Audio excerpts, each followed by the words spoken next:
Well, good morning and welcome to Monday Coffee.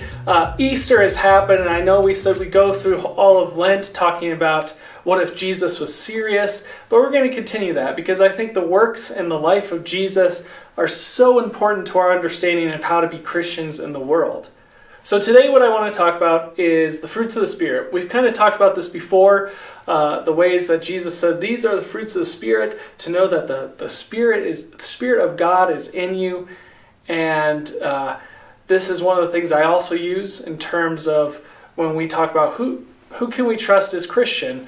It's looking at the fruits of their labor, the fruits of their work, or a church's fruits of their work. And if it's creating the fruits of the Spirit in people, then that's a good sign.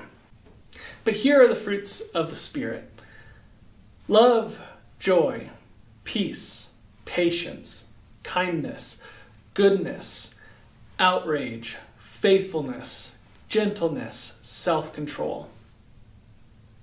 Now, maybe there's one in there that you kind of tripped up on that. Maybe that's not one of those. I put in outrage in there because outrage seems to be a new fruit of the Spirit that especially Christianity really wants us to have. That we have to defend God in all kinds of ways. That we get this question if we don't bring up something, don't you care about this? Whether it has to do with social injustices or it has to do with Christendom and Christianity that is in our culture. Like one of the things is many people would say, don't you care that prayers got taken out of school? Or don't you care that abortion is legal in our country? These are things that we become outraged by. And our whole system, our whole society is built on this. Social media, 24-hour news, that it wants to continue to feed the outrage machine. Because that continues to bring people back and back, and then people get angry, and these things work themselves out in our community squares.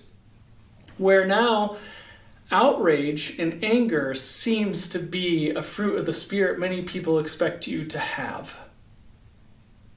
Now, this doesn't mean that anger isn't a good emotion. Anger is a perfectly healthy and normal emotion for people to have, but the question is, how do we use that anger? And most people just want to be outraged and think that as Christians we constantly have to defend God, or we constantly have to defend a Christian way of life, when in actuality nothing is going to take that away from us.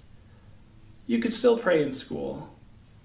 You could still live a Christian life in our world, even despite all the things you see on the TV. You could still do those things. I think what's happening is we're maybe grieving the cultural influence that Christianity had in America. We're grieving the loss of that. And there's all kinds of stages of grief. And right now, maybe we're in the anger stage, where we just want to be angry about how things are different. But this is also something that kind of boggles my mind, is that we're angry about our cultural influence, the loss of our cultural influence. But yet, by doing that loss of cultural influence, what is happening is we're trying to make our world more hospitable to those who are different from us, those who believe differently than us. And I think that is core in our Christian belief, that we should welcome our neighbor, welcome the immigrant, welcome the outsider. I think that's very Christian to be able to make a world in which they are loved, accepted, and recognized. And so for us, for those of us that like to jump on the outrage machine, and this goes across all the boards. I've been outraged before. You've been outraged before. We've all been outraged before. But how can we remind ourselves that the fruits of the Spirit don't involve outrage?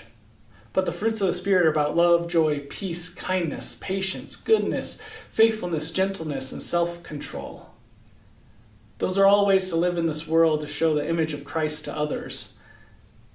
And so this week, may you embody one of those fruits of the Spirit. May you help to embody that and give that attribute to somebody else, to teach it to your children, to teach it to your friends, to live in this world where you don't get easily outraged, that you're able to be patient and kind even towards those who are different from you. Have a great week.